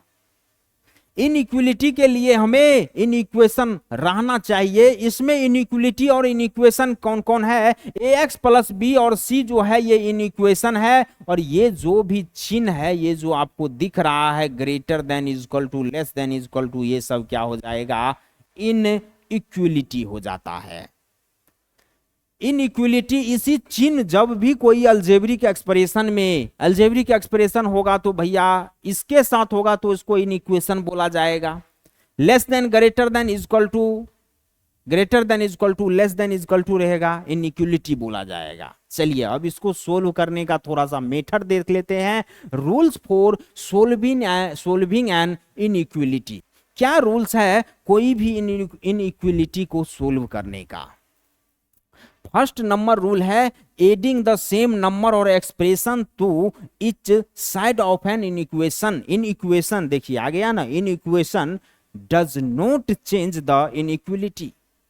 मतलब रूल नंबर 1 का कहने का क्या मतलब है, जब आप कभी भी किसी भी इनइक्वेशन में दोनों साइड किसी भी सेम नंबर या सेम एक्सप्रेशन को ऐड करते हैं तो इनइक्वालिटी चेंज नहीं होगा। अब एग्जांपल थोड़ा सा देख लेते कि भैया वो कैसे हो रहा होगा। तो देखिए रूल 1 के लिए एग्जांपल आप यहां देख लीजिए। अगर मान लीजिए ax plus B less than C है, इसमें आप कोई पॉजिटिव नंबर या कोई पॉजिटिव या निगेटिव कुछ भी कर सकते हैं। इसके लिए ये कंडीशन है, कोई भी नंबर या एक्सप्रेशन, मान लीजिए 3 ऐड करते हैं इधर और इधर भी ऐड करते हैं, दोनों तरफ बोथ साइड, ईच साइड होगा, each side of an inequation. इस इनइक्वेशन के अंदर में हम +3 इस तरफ भी, इनइक्वालिटी के इस तरफ भी ऐड कर दिए, उस तरफ भी ऐड कर दीजिए, इनइक्वालिटी चेंज नहीं होगा। ये बात करना चाह रहा है, आप समझ गए होंगे। चलिए अब क्या बोल रहा है, subtracting the same number or expression from each side. अगर आप सेम नंबर और एक्सप्रेशन को अगर दोनों बोथ साइड, ईच साइड, प्रत्येक साइड से सब्ट्रैक्ट करिएगा तो क्या होगा, inequality does not change, does not change the inequality, inequality change नहीं होगा। दो बात आपने पढ़ा अभी तक, 2 रूल पढ़ा, क्या क्या था? पहला है सेम नंबर या एक्सप्रेशन को आप ऐड करिए इनइक्वेशन में, इनइक्वालिटी चेंज नहीं होगा। कंडीशन क्या है, दोनों तरफ सेम नंबर या एक्सप्रेशन ऐड होना चाहिए। भाई आप यहाँ पे कर क्या रहे हैं, अगर मान लीजिए 3 = a है और इसमें +3 कर रहे हैं तो इधर भी +3 करेंगे, तभी तो इक्वेशन बैलेंस रहेगा। इनइक्वालिटी का मतलब आप तब तक समझ लीजिए कि इक्वल टू का बात कर रहा है, तो यहां भी वही बात करना चाह रहे हैं, कोई दिक्कत नहीं होना चाहिए। यहां पे सेम नंबर या सेम एक्सप्रेशन से आप दोनों तरफ ऐड करेंगे, इनइक्वलिटी चेंज नहीं होगा। सेम नंबर सेम एक्सप्रेशन दोनों तरफ सब्ट्रैक्ट करेंगे, इनइक्वलिटी चेंज नहीं होगा। चलिए आगे पढ़ते हैं, दो रूल समझ में आ गया। देखिए number or expression negative positive कुछ भी हो उससे फर्क नहीं पड़ता है। एड सब्ट्रैक्शन के कंडीशन में मामले में या तो आप इन इक्वेशन में कोई निगेटिव नंबर ऐड करिए, निगेटिव नंबर सब्ट्रैक्ट करिए, दोनों तरफ सेम हरकत करिए। एडिशन और सब्ट्रैक्शन के कंडीशन में दोनों तरफ सेम हरकत कर रहे हैं, इनइक्वलिटी चेंज नहीं होगा, इनइक्वलिटी चेंज नहीं होगा, ये चीज ध्यान में रखना होगा। चलिए तीसरा रूल क्या है, मल्टीप्लाइंग और dividing each side of an equation by the same positive number. यहां पे गौर फरमाइए, पॉजिटिव नंबर का बात कर रहा है। मल्टीप्लाई और डिवाइड, मल्टीप्लाई और डिवाइड इच साइड, दोनों साइड दोनों तरफ अगर मल्टीप्लाई और डिवाइड अगर आप पॉजिटिव नंबर से कर रहे हैं एक इक्वेशन में तो does not change the inequality, तब इनइक्वलिटी चेंज नहीं होगा। कोई भी इक्वेशन के अंदर में आप दोनों तरफ मल्टीप्लाई करिए या डिवाइड करिए, कोई भी पॉजिटिव नंबर से इनइक्वलिटी चेंज नहीं होगा। पॉजिटिव नंबर, देखिए एडिशन सब्ट्रैक्शन के केस में पॉजिटिव निगेटिव वाला कंडीशन नहीं है। आप पॉजिटिव नंबर भी ऐड कर सकते हैं दोनों तरफ, पॉजिटिव एक्सप्रेशन भी ऐड कर सकते हैं, या पॉजिटिव नंबर पॉजिटिव एक्सप्रेशन दोनों तरफ सब्ट्रैक्ट करिएगा, इनइक्वलिटी चेंज नहीं होगा। एडिशन और सब्ट्रैक्शन के केस में कोई टेंशन लेने वाला बात है क्या? कोई टेंशन लेने वाली बात नहीं है। लेकिन मल्टीप्लाई और डिवीजन के कंडीशन में हमको टेंशन लेने वाला बात है। अगर आप मल्टीप्लाई और डिवाइड करिएगा तो वो पॉजिटिव नंबर से जब मल्टीप्लाई डिवाइड करिएगा तब तो इनइक्वलिटी चेंज नहीं होगा। लेकिन वही बात रूल 4 में कह रहा है कि मल्टीप्लाइंग और dividing each side of an equation by the same negative number, अगर आप निगेटिव नंबर से मल्टीप्लाई या डिवाइड करिएगा एक इक्वेशन में तो रिवर्स हो जाएगा, reverse the inequality, inequality reverse हो जाएगा, इनइक्वलिटी चेंज हो जाएगा, आप ये भी बोल सकते हैं। अगर इनइक्वलिटी ग्रेटर देन होगा तो वो लेस देन हो जाएगा, ग्रेटर देन इक्वल टू होगा तो वो लेस देन इक्वल टू हो जाएगा। रिवर्स का मतलब ही है ठीक अपोजिट हो जाएगा, उल्टा हो जाएगा। आपने 4 रूल पढ़ा, इस चारों रूल के लिए क्या क्या बात है एक बार फिर से रिकॉल कर लेंगे। सबसे पहले आप पॉजिटिव नेगेटिव नंबर से किसी भी इक्वेशन में दोनों तरफ इच साइड प्रत्येक तरफ ऐड कीजिए, सब्ट्रैक्ट कीजिए, इनइक्वलिटी चेंज नहीं होगा। लेकिन डिवीजन और मल्टीप्लाइंग के केस में क्या है, पॉजिटिव नंबर से आप डिवाइड या मल्टीप्लाई करिएगा किसी भी इक्वेशन के दोनों तरफ तो इनइक्वलिटी चेंज तो नहीं होगा। लेकिन कोई निगेटिव नंबर से या तो आप मल्टीप्लाई कर दीजिए या डिवाइड कर दीजिए दोनों तरफ, इनइक्वलिटी रिवर्स हो जाएगा, इनइक्वलिटी चेंज हो जाएगा। इसका एक एग्जाम्पल देख लेते हैं तो बहुत अच्छा रहता। मान लीजिए -x लेस देन 3 है, ग्रेटर देन 3 है, तो अगर इसमें इसको पॉजिटिव करने के लिए हम माइनस से मल्टीप्लाई कर देते हैं। चलिए -1 से मल्टीप्लाई करोगे तो क्या हो जाएगा, x लेस देन -3 हो जाएगा, x लेस देन -3 हो जाएगा। क्यों हो गया?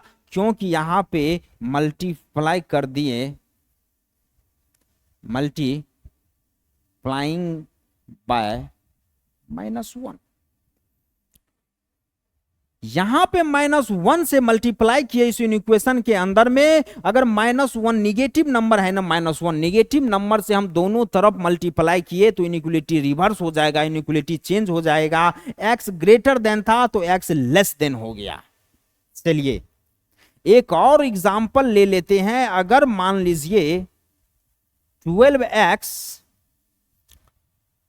लेस देन -3 है, -3 से अब हम डिवाइड कर रहे हैं। देखिए -3 से जब आप डिवाइड करिएगा तो ये आपका माइनस का 4x होगा कि नहीं, माइनस का 4x ग्रेटर देन 1 हो जाएगा। क्योंकि -3 से डिवाइड किए, यहां पे क्या किए, डिवाइड -3, डिवाइड बाय -3। जब हम निगेटिव नंबर से दोनों तरफ डिवाइड किए तब इनइक्वलिटी चेंज हुआ, लेस देन था ग्रेटर देन हो गया, मल्टीप्लाई किए ग्रेटर देन था लेस देन हो गया निगेटिव नंबर से।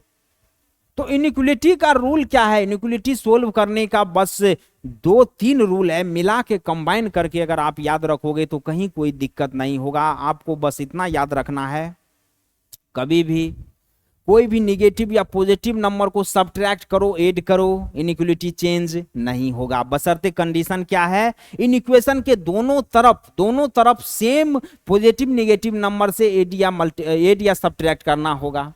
लेकिन मल्टीप्लीकेशन और डिवीजन के केस में ऐसा नहीं होता है। अगर कोई भी पॉजिटिव नंबर से हम दोनों तरफ मल्टीप्लाई या डिवाइड करते हैं किसी भी इक्वेशन में, तो इनिक्वलिटी चेंज नहीं होगा। लेकिन वहीं पर अगर हम निगेटिव नंबर से मल्टीप्लाई या डिवाइड करते हैं दोनों तरफ इन इक्वेशन में, तो इनिक्वलिटी रिवर्स हो जाता है, इनिक्वलिटी चेंज हो जाता है। इसको यहां तक नोट कर लीजिए, एक बार आगे बढ़ते हैं।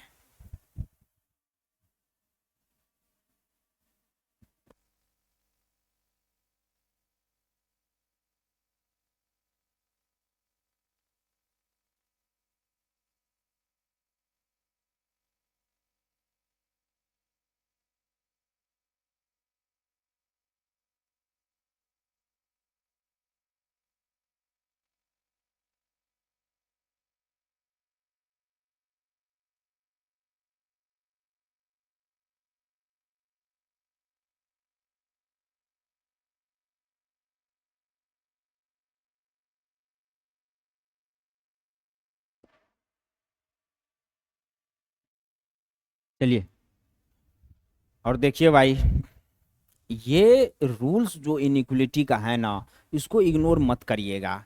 आगे देखिएगा, ये सब चीज बहुत परेशान करने वाला है आपको कैलकुलस के अंदर में। पहले तो आप इनिक्वलिटी सोल्व ही नहीं कर पाइएगा। इनिक्वलिटी सोल्व करने के लिए उसके सभी सोल्विंग को रूल को पता होना चाहिए, क्योंकि भाई सब्ट्रैक्ट करे, ऐड करे निगेटिव पॉजिटिव नंबर दोनों तरफ से, तो क्या होगा, इनिक्वलिटी चेंज होगा या नहीं होगा। इस रूल को अगर आप पढ़े होइएगा तो सारा चीज पिक्चर क्लियर होगा, इनिक्वलिटी चेंज नहीं होगा। अगर कोई पॉजिटिव नंबर से दोनों तरफ हम मल्टीप्लाई या डिवाइड करें कि इक्वेशन में, तो इनिक्वलिटी चेंज नहीं होगा, ये पता होना चाहिए आपको। कोई निगेटिव नंबर से करे तो इनिक्वलिटी रिवर्स हो जाएगा, चेंज हो जाएगा, ये भी तो पता होना चाहिए। चलिए यहां तक नोट कर लीजिए, आगे बढ़ते हैं। चलिए नेक्स्ट, एक पॉइंट क्या बोला जा रहा है, using rule 1 and 2 we can drop any term from one side to another one side of an equation and put it on the other side with the opposite side। मतलब क्या बोलना चाह रहा है, रूल 1 और 2 को यूज करते हुए हम क्या कर सकते हैं, कोई भी इन इक्वेशन के किसी एक टर्म को दूसरे साइड पुट कर सकते हैं।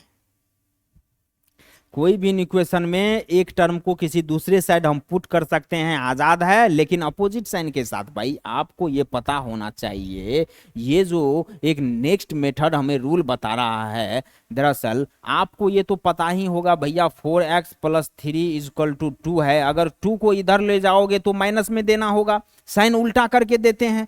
4x = 2 - 3 करेंगे कि नहीं करेंगे। अगर कहीं इसको इधर लाएंगे तो -2 करना होगा, साइन ऑपोजिट करते हैं। इनइक्वलिटी को भी आप एक मिनट के लिए इक्वल टू मान के चलिएगा। जैसे क्या कहने का इस चीज का मतलब है, अपोजिट साइन क्या बोल रहा है, 4x - 3 अगर लेस देन 2 है, अगर -3 को हम इधर रखते हैं तो क्या हो जाएगा, -3 को हम रख सकते हैं। मतलब रूल 1 और 2 के लिए ही केवल क्यों बोला है, मल्टीप्लीकेशन और डिवीजन वाले को आप इस तरफ से इस तरफ नहीं रख सकते हैं। या तो सब्ट्रैक्शन को आप हटा सकते हैं, या एडिशन हो रहा होगा दोनों तरफ में से, तो एक तरफ के हम दूसरे तरफ रख सकते हैं साइन को अपोजिट करके। यहां पे इनइक्वलिटी पे लेकिन चेंज नहीं पड़ रहा है, इनइक्वलिटी पे कोई असर नहीं पड़ रहा है, इनइक्वलिटी चेंज नहीं होगा। ये लेस देन 4x < 2 प्लस में 3 को इधर रख रहे हैं ना, माइनस साइन है तो अपोजिट साइन कर देंगे, अपोजिट साइन प्लस कर देंगे, +3 कर देंगे, 4x < 5 हो जाएगा कि नहीं। अब ये बताइए 9x - 6 = 3 है, -3 को उधर रखिएगा तो -6 को रखेंगे तो क्या हो जाएगा, अरे यार = नहीं लेना है। अगर यहां पे < 3 है 9x -6 को उधर ले जाइएगा, हम रख सकते हैं क्या, -6 को एकदम रख सकते हैं, लेकिन अपोजिट साइन के साथ। 3 + 6 करना होगा, 9x <= 9 हो जाएगा, x <= 1 होगा कि नहीं, किए क्या, इसको इसके नीचे लाए क्या, नहीं लाए, +9 से दोनों तरफ डिवाइड कर दिए, दोनों तरफ पॉजिटिव नंबर से डिवाइड कर रहे हैं, इनइक्वलिटी चेंज नहीं होगा, तो वही काम किए, इनइक्वलिटी चेंज नहीं हुआ। अगर कहीं पे मान लीजिए 4x या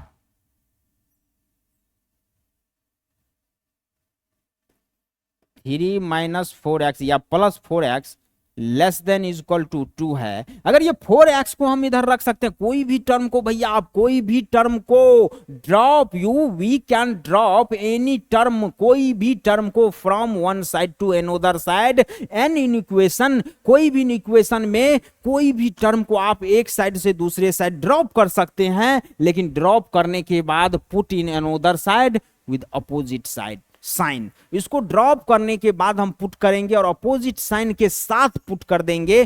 4x को उधर ले जाइएगा, प्लस में है उधर जाएगा, माइनस में हो जाएगा, <= 2 - 4x हो जाएगा। आप किसी भी एक टर्म को दूसरे साइड ले जा सकते हैं, या तो इसको इधर लाइए या इसमें से कोई टर्म को उधर ले जाइए, लेकिन कंडीशन क्या है, साइन अपोजिट करके रखना होगा। इनइक्वलिटी चेंज होगा क्या, इनइक्वलिटी चेंज नहीं होगा, इनइक्वलिटी चेंज नहीं होगा। चलिए यहां तक नोट कर लीजिए। चलिए अब इंटरवल्स देख लेते हैं, वेरी वेरी इंपॉर्टेंट चीज है ये, बहुत बच्चे को पता होगा इंटरवल्स क्या होता है। एक बार क्विक रिवीजन करेंगे जल्दी जल्दी से, थोड़ा सा रिवाइज हो जाएगा, अच्छा रहेगा। क्लास 11th का टॉपिक है ये सब, लेकिन यहां भी लेना पड़ रहा है, मजबूरी है, फंक्शन के अंदर में ये चीजें बहुत परेशान करने वाला है। ओपन इंटरवल क्या होता है, interval does not include the end point is called an open intervals. वैसा इंटरवल जो एंड पॉइंट को इंक्लूड नहीं करता है उसको ओपन इंटरवल्स बोल देते हैं। अब ये एंड पॉइंट को इंक्लूड क्यों नहीं करता है, क्यों ओपन इंटरवल्स बोला जा रहा है, इसको भी समझेंगे।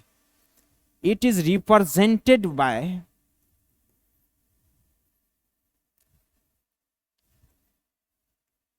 या ओपन बॉक्स। ये क्या है, ओपन ब्रैकेट है। ओपन इंटरवल को रिप्रेजेंट किया जाता है ओपन ब्रैकेट से। अगर मान लो कहीं पे x बिलोंग्स ए बी लिखा हुआ है, इसका क्या मतलब है, इसका मतलब है कि ओपन इंटरवल का बात कर रहा है, ओपन इंटरवल लगा हुआ है, और ओपन इंटरवल लगा हुआ है तो ये ऐसा इंटरवल है जो कि अपने एंड पॉइंट को इंक्लूड नहीं करता है। एंड पॉइंट क्या क्या है इसमें, ए और बी एंड पॉइंट है। इसका क्या मतलब है, मतलब ये है कि a ग्रेटर देन x होगा और लेस देन b होगा। इस इंटरवल को अगर आप खोल के रखिएगा तो कहने का मतलब ये है, मतलब क्या हो रहा होगा, यहां पे a है, यहां पे b है, और a पे ओपन इंटरवल है ना, a पे ओपन बॉक्स ओपन ब्रैकेट रहेगा तो a पे ओपन इंटरवल बोला जाएगा। तो क्या हो जाएगा, एक सर्कल लगेगा, ओपन सर्कल, खाली खाली सर्कल। यहां क्या बात करना चाह रहा है, x belongs open interval a b का क्या मतलब है, x बिलोंग्स ए बी का मतलब है कि x जो है ये x a और b के बीच में है।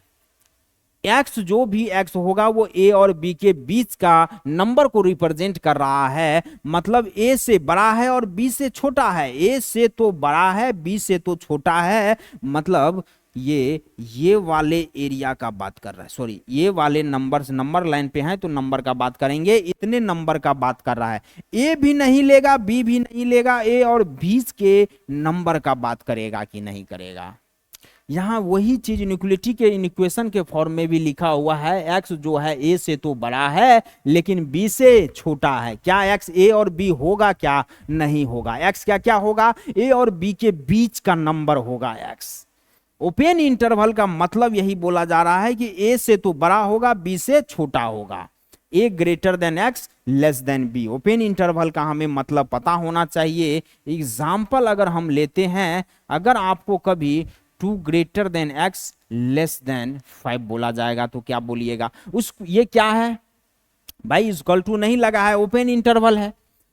इक्वल टू रहता तब तो 2x जो है 2 होता या 2 से बड़ा होता, लेकिन यहां बोल रहा है x जब भी होगा 2 से बड़ा होगा, लेकिन क्या होगा 5 से छोटा होगा। x जब भी होगा तो 2 से तो बड़ा होगा, 5 से छोटा होगा। अगर इसको नंबर लाइन पे देखे तो 2 3 4 5 बोल रहा है। x जो है 2 से बड़ा होगा मतलब 2 पे ओपन इंटरवल लग जाएगा, 5 से बड़ा है 5 से छोटा होगा, इस एरिया का बात कर रहा है। 2 से 5 के बीच के नंबर को इंक्लूड कर रहा है, लेकिन 2 और 5 को इंक्लूड नहीं कर रहा है। यहां पे x को कैसे लिखिएगा, x belongs to 2 to 5 open interval. Open interval का ही क्या मतलब है, इस ओपन इंटरवल का क्या मतलब है यहां पे,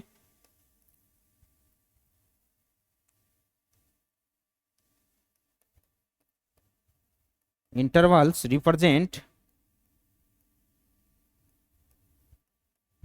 represents all number between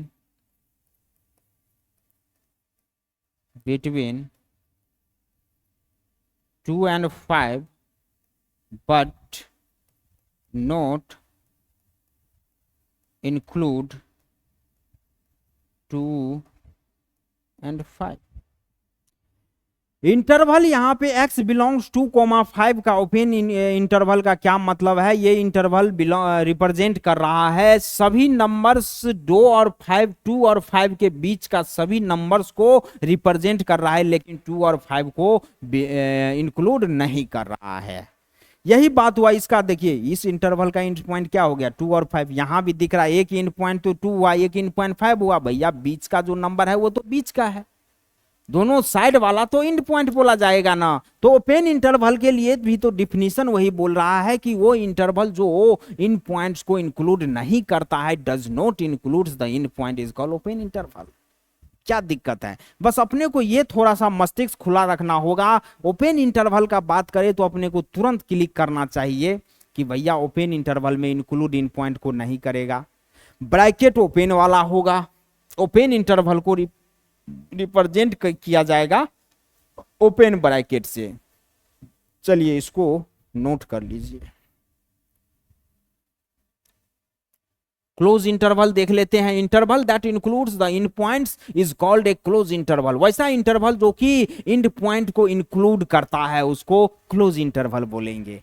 open interval में क्या हो जाता है, इंड पॉइंट को इंक्लूड नहीं करता है, क्लोज इंटरवल के लिए इंड पॉइंट को इंक्लूड करता है। चलिए यहां पे इसको रिप्रेजेंट कैसे किया जाता है,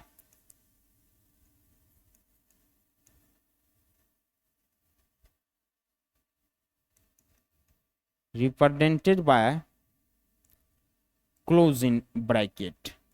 ये देखिए क्लोज इंटरवल को क्लोज ब्रैकेट, इस वाले ब्रैकेट से जो रिप्रेजेंट किया जाएगा, जो भी इस तरीके के ब्रैकेट के अंदर जो नंबर लिखा हुआ होगा उसका क्या मतलब है, इंड पॉइंट को भी इंक्लूड कर रहा है, मतलब क्लोज इंटरवल का बात कर रहा है। अगर मान लीजिए x belongs close interval a to b कर रहा है, क्या खेल हो रहा होगा, यहां पे a है यहां पे b है, मतलब x क्या हो रहा होगा, a से लेके b तक का सारे नंबर को इंक्लूड कर रहा है। जहां पे a भी इंक्लूड है b भी है, इंक्लूड करेगा। क्लोज इंटरवल का बात करेगा सॉलिड सर्कल होगा, सॉलिड सर्कल लगा देंगे। ओपन इंटरवल का बात करेगा, इंड पॉइंट को इंक्लूड नहीं करेगा ओपन इंटरवल में, ओपन सर्कल लगाएंगे। यहां पे इसको कैसे लिखा जाएगा, अगर इसको इनइक्वलिटी के फॉर्म में लिखिएगा तो a greater than equal to x less than equal to b हो जाएगा। क्या मतलब है इसका,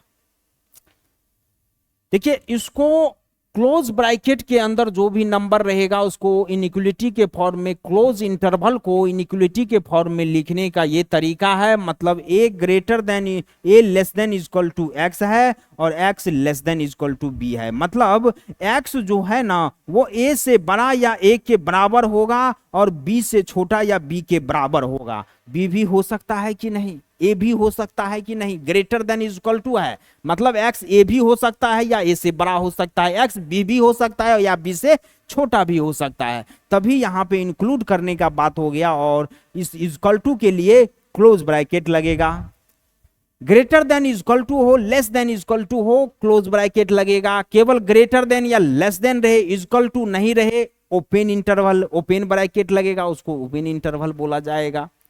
चलिए यहां पे भी कुछ एग्जांपल ले लेंगे। जैसे 2 greater than is equal to, sorry 2 less than is equal to x है और x less than is equal to 5 है, मतलब इसको नंबर लाइन पे लिखना हो 2 3 4 5 हो जाएगा।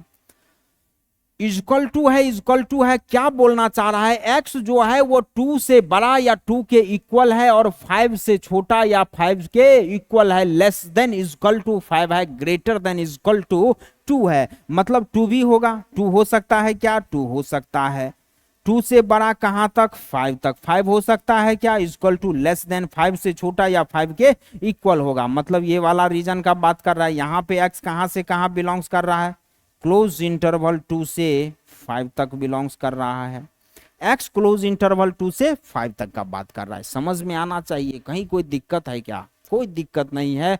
अगर इस इंटरवल के लिए बोलोगे तो interval represents all number between 2 and 5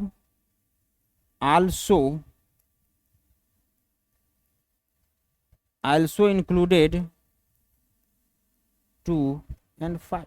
भाई इंड पॉइंट है, क्लोज इंटरवल का डिफिनीशन क्या बोल रहा है, इंड पॉइंट को इंक्लूड करेगा। यहाँ पे जो ये इंटरवल हमें इन इक्वेशन दिया हुआ है, इसके लिए भी तो 2 और 5 को लेना है, इंक्लूड कर रहा है, इंक्लूड कर रहे हैं, तो इसके इंड पॉइंट को क्लोज इंटरवल इंक्लूड किया कि नहीं किया। एक्स जो है यहाँ पे 2 भी होगा और 5 भी होगा और 2 और 5 के बीच के सारा नंबर होगा, तो यही हो गया आपका close interval. Open interval, close interval, कोई दिक्कत होगा क्या, ओपन इंटरवल में ग्रेटर देन लेस देन होगा केवल, ओपन इंटरवल में ओपन ब्रैकेट होगा केवल, ओपन इंटरवल में इंड पॉइंट को इंक्लूड नहीं करते हैं।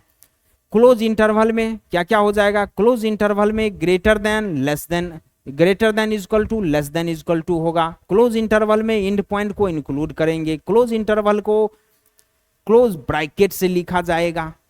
चलिए आगे बढ़ते हैं। सेमी ओपन इंटरवल, इसका एक और नाम है half open interval. Semi open interval बोलिए या हाफ ओपन इंटरवल बोलिए, सेमी ओपन इंटरवल या हाफ ओपन इंटरवल बोलिए। A semi open interval includes only one of its end point.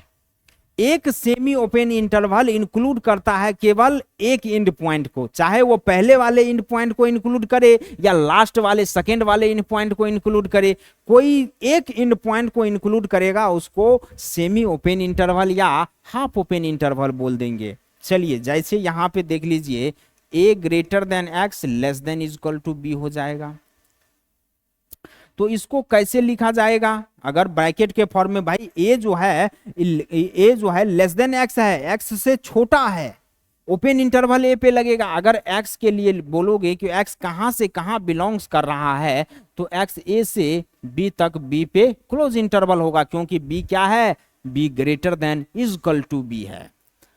अगर A greater than equal to X होगा और x जो है वो ग्रेटर देन बी हो जाएगा, तो यहां पे x कहां से कहां बिलोंग्स होगा, ए पे अब क्या हो जाएगा, ग्रेटर देन इक्वल टू का साइन है, ए पे क्लोज इंटरवल हो जाएगा, ए पे क्लोज इंटरवल, बी पे क्या होगा, केवल बी पे इक्वल टू का साइन है क्या, नहीं है, तो बी ओपन इंटरवल के साथ आएगा। मतलब एक इंड पॉइंट केवल इंक्लूड हो रहा है कि नहीं हो रहा है, सेमी ओपन इंटरवल के लिए एक पॉइंट केवल इंक्लूड हो रहा है, एक जहां इंक्लूड होगा जो पॉइंट बी, केवल इंड पॉइंट बी इंक्लूड हो रहा है, क्लोज इंटरवल लग जाएगा। ए यहाँ पे इंक्लूड हो रहा है, ए पे क्लोज इंटरवल लग जाएगा। जो इंड पॉइंट इंक्लूड नहीं होगा उसके लिए क्लोज ब्रैकेट नहीं लगेगा, ओपन ब्रैकेट लगेगा केवल। चलिए इसको यहां तक नोट कर लीजिए। Semi open interval, half open interval, open interval, close interval, कहीं कोई दिक्कत नहीं होना चाहिए हमें लग रहा है। एक बार नोट करिए, आगे बढ़ते हैं और थोड़ा सा बचा हुआ है। चलिए operations on open and close interval, कुछ ऑपरेशन देख लेते हैं। ओपन और क्लोज इंटरवल के लिए हमें कुछ ऑपरेशन देखना पड़ेगा। क्या ऑपरेशन है? यूनियन, इंटरसेक्शन, खूब पढ़े थे सेट चैप्टर के अंदर में, भूल गए क्या? यूनियन को यू से, कैपिटल यू से रिप्रेजेंट किया जाता है। इंटरसेक्शन को यू को उल्टा करके लिख दीजिए, वो इंटरसेक्शन हो गया। यूनियन के लिए और का यूज होगा और इंटरसेक्शन के लिए एंड का यूज होगा। एंड मतलब इंटरसेक्शन और मतलब यूनियन, और क्या है? कंप्लीमेंट। कंप्लीमेंट आगे समझ लेंगे। चलिए यूनियन ऑफ इंटरसेक्शन देख लेते हैं सबसे पहले। इंटरसेक्शन का यूनियन क्या हो जाएगा? The union of intersection is the combination of one और मोर इंटरवल्स। यूनियन ऑफ इंटरवल्स क्या है? यूनियन मतलब क्या भाई? एडिशन आप समझ सकते हो, जोड़ना। यूनियन जब भी करोगे ना, कोई भी दो चीज के बीच में अगर आप यूनियन कर रहे हो तो उस दो चीज को ऐड कर रहे हो। समझ रहे हैं बात को? कभी भी कोई भी दो चीज को कॉम्बिनेशन करने का क्या मतलब है? कंबाइन करना, एक जगह लाना, ऐड करना, जोड़ना। समझ रहे हैं बात को? समझिए।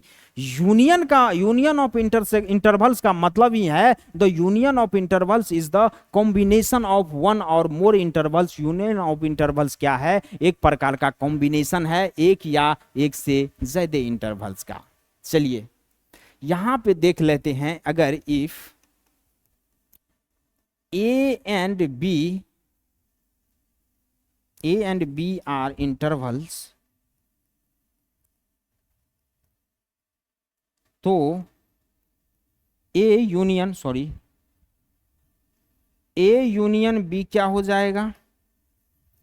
A यूनियन B हो जाएगा X such that X belongs A करेगा और X बिलोंग्स B करेगा। इस दोनों इंटरवल्स का जब यूनियन लीजिएगा ना, तो x होगा और वो x या तो a में बिलोंग्स करे या b में बिलोंग्स करे, कोई फर्क नहीं पड़ता है। इसको एग्जाम्पल के थ्रू अगर समझिएगा, मान लीजिए एक ये ओपन इंटरवल्स नहीं है। आप देखिए यूनियन और intersection, open close, close close, open open, कोई भी इंटरवल्स के बीच में निकाल सकते हैं। जैसे सबसे पहले हम 2 4 लेंगे और बी एक इंटरवल्स लेंगे, ओपन इंटरवल ही लेंगे 3 9। अब देखिए यहां पे अगर ए यूनियन बी का बात करोगे ना, ए यूनियन बी का बात करोगे तो उस दोनों इंटरवल्स को जोड़ करके एक ही जगह लिखना है, ये बात करना चाह रहा है। कॉम्बिनेशन है एक या दो इंटरवल्स का, मतलब ये पहले वाला ए इंटरवल बोल रहा है 2 से 4 तक और बी बोल रहा है 3 से 9 तक ले रहा है। तो क्यों ना एक ही बार 2 से 9 तक ले लिया जाए? नहीं समझ रहे हैं बात को? ये 2 से 4 तक ले रहा है, ये 3 से 9 तक ले रहा है। अगर 2 से 9 तक ले लिए तो दोनों का काम एक साथ हो गया कि नहीं? दोनों इंटरवल को एक साथ कंबाइन करके लिख दिए। अब देख लीजिए जरा, यहां 2 से 9 तक ले लेंगे, यही हो गया ए यूनियन बी। अब यहां किए क्या? यहां आ जाइए, नंबर लाइन पे देख लेते हैं, समझ लेते हैं। 2 से 4 तक ले रहा है, 2 3 4, ये 3 से 9 तक ले रहा है, 5 6 7 8 9। मान लीजिए ये बात कर रहा है ओपन इंटरवल है, इन पॉइंट को इंक्लूड नहीं करेंगे। ओपन इंटरवल, ओपन सर्कल 2 से 4 तक। ए इंटरवल का कहना है 2 से 4 तक लेने का बात। बी इंटरवल क्या कर रहा है? 3 पे ओपन होगा, 9 पे ओपन होगा, 3 से 9 तक का बात कर रहा है। ये बोल रहा है कि भैया यहां तक लेना है। ए हमें क्या बोला? ए बोला कि ये 2 से 4 तक लीजिए और बी इंटरवल बोल रहा है 3 से 9 तक लीजिए। मतलब अगर हम एक ही बार में 2 से 9 तक ले ले तो सारा हो गया कि नहीं हो गया भाई। 2 से 4 भी आ गया और 3 से 9 भी आ गया, 2 से 4 भी आ जाएगा, 3 से 9 भी आ गया। इसीलिए 2 से डायरेक्ट 9 तक एक ही साथ ले लिए, दोनों को कंबाइन कर करके कॉम्बिनेशन कर दिए और उसी कॉम्बिनेशन को यूनियन बोला जाएगा। 2 से 9 समझ में आ रहा होगा अब क्या करना चाह रहे हैं। चलिए उसी तरीके से अगर 5 से 10 रहेगा और यूनियन क्लोज इंटरवल 8 से 15 ले लेते हैं ओपन इंटरवल। तो जब इस दोनों का यूनियन लोगे, ये बोल रहा है 5 से 10, ये बोल रहा है 8 से 15, इसका क्या हो जाएगा, इसका हो जाएगा 5 से 15। भाई 5 से सीधा सीधा 15 ले लेंगे तो वो दोनों इंटरवल्स का बात आ गया कि नहीं। तो 5 पे भी ओपन रहेगा और 15 पे भी ओपन रहेगा, 5 पे भी ओपन और 15 पे भी ओपन रहेगा। यही आपका यूनियन ऑफ इंटरवल्स हो जाएगा। अगर इसको नंबर लाइन पे दिखाओगे तो कैसे करोगे, 5 6 7 8 9 10 11 12 13 14 15। थोड़ा शॉर्ट में है, समझ जाइएगा।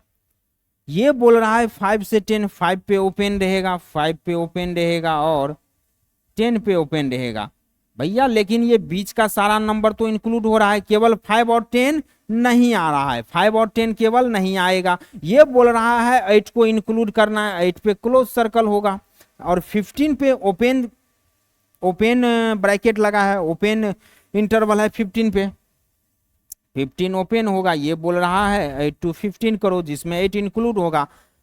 ये यूनियन जब ये दोनों इंटरवल्स का लिए तो क्या किए, यहां से यहां तक सीधा सीधा ले लिए, जहां पे क्या किए 5 को ओपन रखे, 5 को इंक्लूड नहीं करेंगे और 15 को इंक्लूड नहीं करेंगे।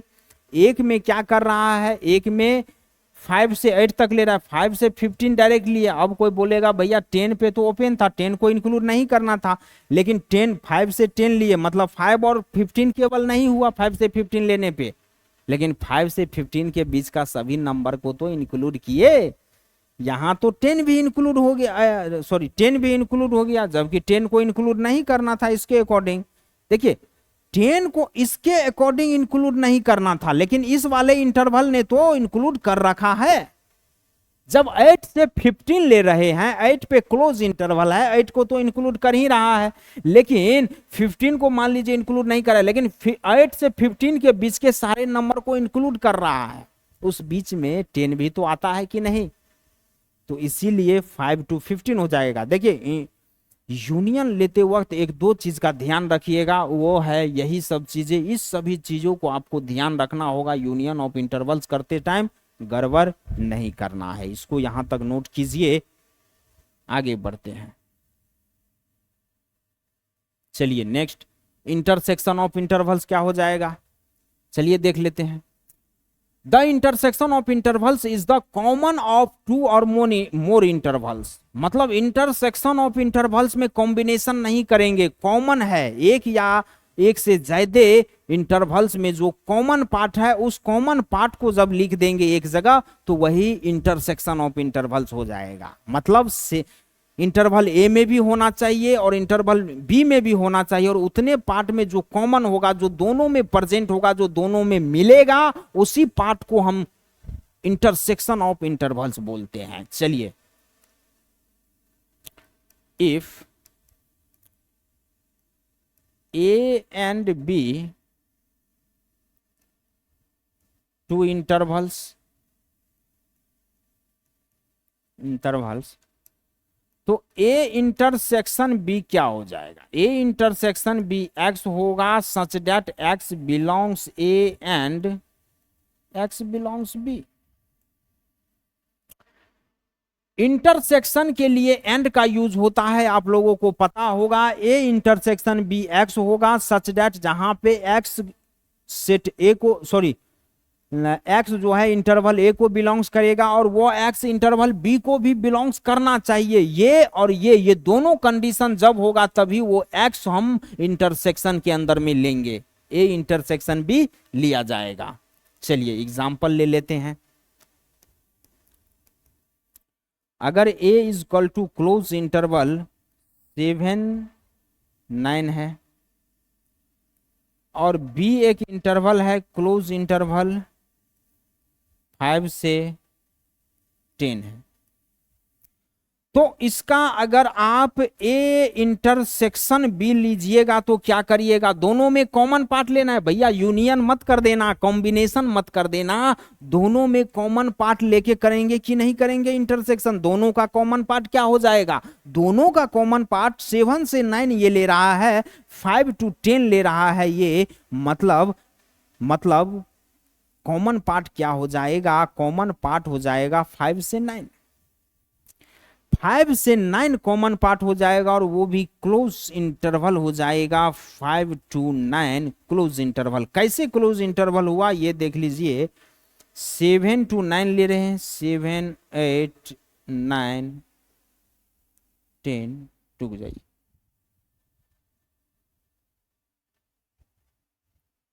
5 to 10 लेना होगा, 5 6 7 8 9 10।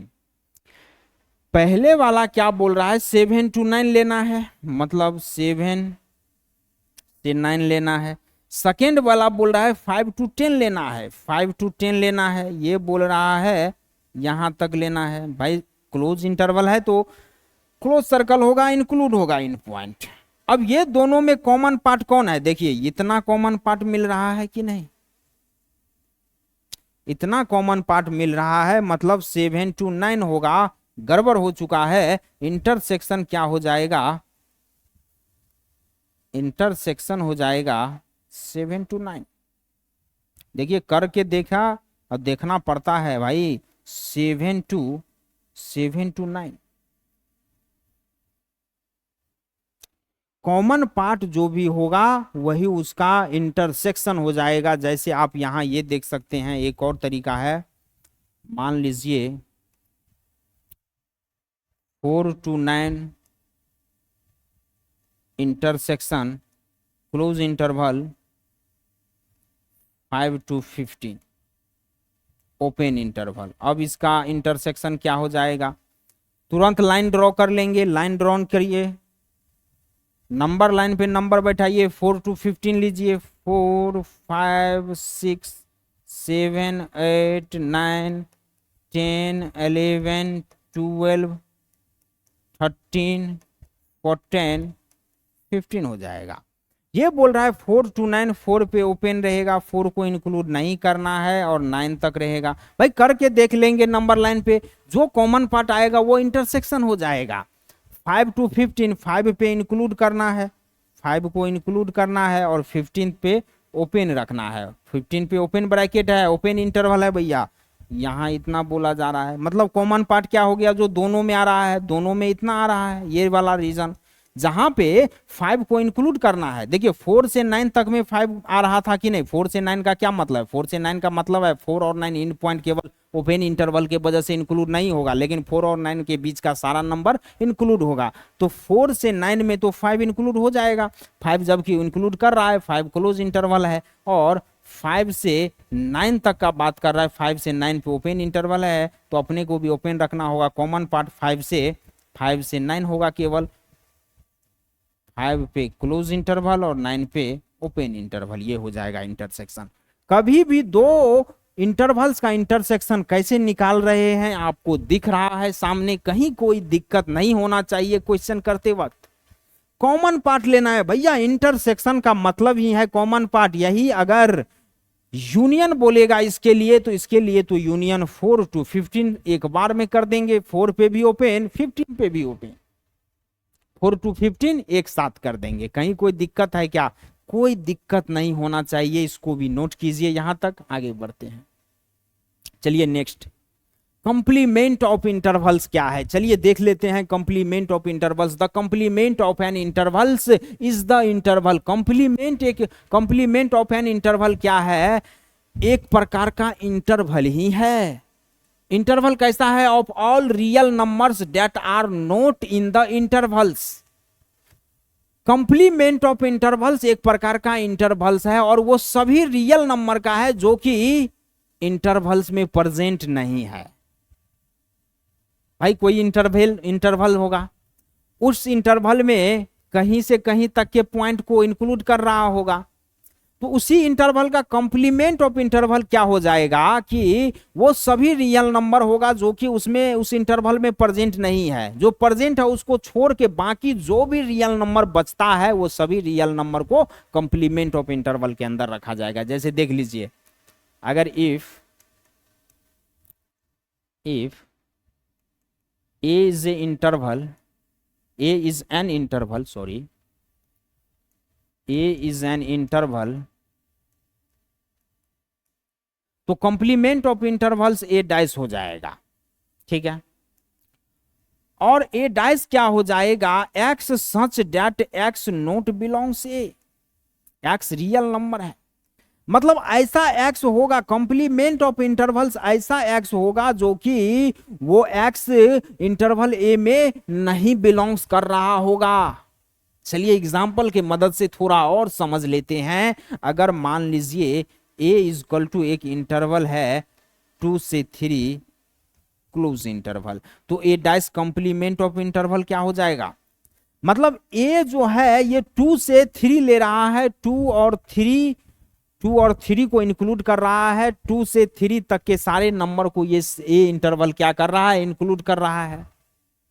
इसका कंप्लीमेंट ऑफ, भैया complement of intervals real number का वो सभी नंबर होगा जो कि ये इंटरवल इंक्लूड नहीं कर रहा होगा। रियल नंबर क्या होता है, minus infinite two plus infinite, तो यहां पे माइनस इनफाइनाइट पे ओपन ब्रैकेट रखेंगे, माइनस इनफाइनाइट से 2 तक, माइनस इनफाइनाइट से 2 ओपन इंटरवल लेंगे। क्लोज ये लिया है ना, ये इंक्लूड कर रहा है, हम इंक्लूड नहीं करेंगे। जो रियल नंबर ये इंक्लूड नहीं कर रहा है वो सभी रियल नंबर को के इंटरवल्स को कंप्लीमेंट ऑफ इंटरवल्स बोला जाएगा।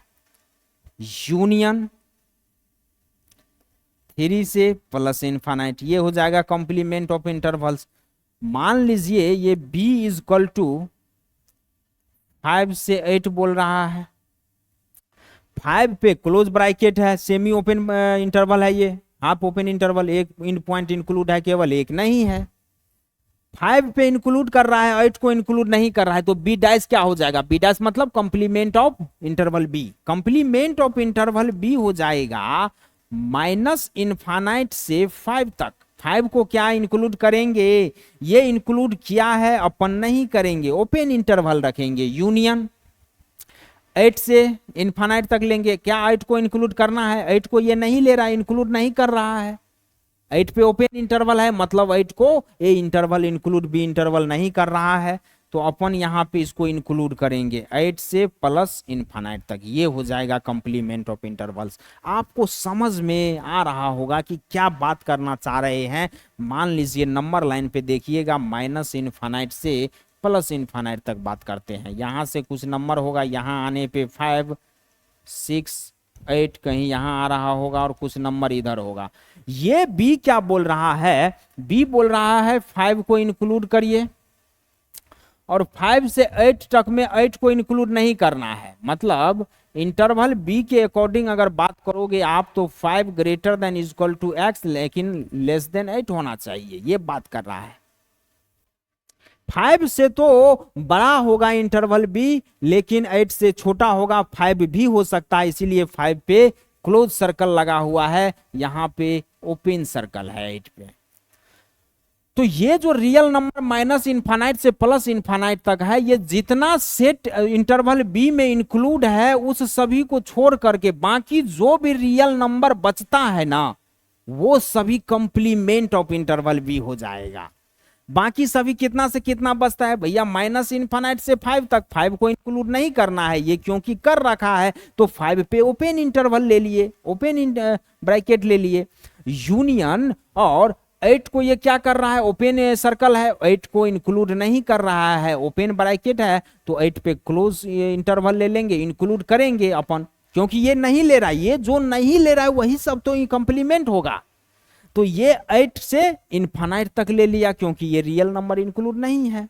उसी तरीका से अगर x इज इक्वल टू, अगर आप बोलोगे 8 से 15, तो x डैश क्या हो जाएगा, x डैश का मतलब complement of interval x dash का मतलब हो जाएगा माइनस इनफाइनाइट से 8 को इंक्लूड किया है, माइनस इनफाइनाइट से x यूनियन 15 से 15 पे ओपन रखेंगे, क्योंकि अपन 15 को नहीं लेंगे, क्योंकि ये 15 को ले रहा है, इंक्लूड कर रहा है, जो ये लेगा वही तो नहीं लेना है कंप्लीमेंट के लिए, तो 15 से प्लस इनफाइनाइट हो जाएगा।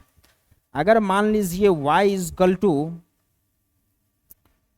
2 से 9, 2 को नहीं ले रहा है, इंक्लूड नहीं कर रहा है, 9 को इंक्लूड कर रहा है, क्लोज ब्रैकेट है, तो y डैश क्या हो जाएगा, y डैश का मतलब कंप्लीमेंट ऑफ इंटरवल्स, माइनस